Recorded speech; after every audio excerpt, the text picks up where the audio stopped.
What is up, fellow thermonuclear AFers? I am Dan Favale coming at you with what is going to be the big, long-awaited what if project for the Hardwood Knocks podcast. Very quickly, before I explain to you what it is and what you're going to watch in the forthcoming clip, please remember to subscribe to this YouTube channel. If this is your first time checking us out. Like and comment on our videos. Help the algorithm love us back. It means a lot. Your subscription is the most important thing. Hit that subscribe button. And again, it will genuinely mean the world. Next up, the Detroit Pistons.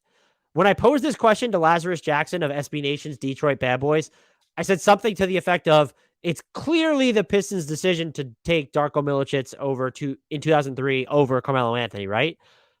Wrong. This is what Laz wrote. Darko over Chris Bosh, not Carmelo Anthony, is up there for sure. And I've been on that for a while. He then proceeded to point out how I was wrong a second time. This is what he wrote. But I'd like to bring up another one. What if Isaiah Thomas didn't turn his ankle in Game 6 of the 1988 Finals? Everyone remembers the 43-point heroics on that turned ankle. The visual of the shortest guy on the court limping up and down the floor, willing his team to stay in the game, is etched into NBA lore. But the Pistons lost Game 6 despite Isaiah's best efforts, and he had nothing left in Game 7 when he had 10 points on 4 of 12 shooting with 7 assists. Still, Laz continued, the Pistons only lost Game 6 and 7 by 1 and 3 points, respectively. What if Isaiah didn't turn the ankle and the Pistons won Game 7 on the road in the Forum? Instead of a mere back-to-back, Detroit would become, at the time, the third NBA franchise to win 3 consecutive championships and the first to do it since the 1960s.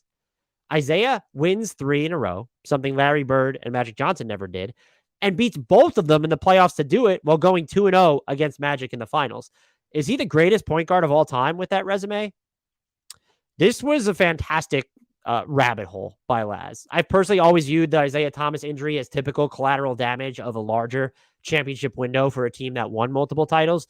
But the implications it had on how he and the Pistons are remembered today, it hasn't really, honestly, it's seldom, if ever, crossed my mind. The greatest point guard debate in particular probably sounds extremely different. And here's what Laz had to say about that. Detroit's championships are often thought as interregnums. That was a fantastic word, by the way. Little blips between the real story of the NBA, the Celtics and the Lakers and Michael Jordan.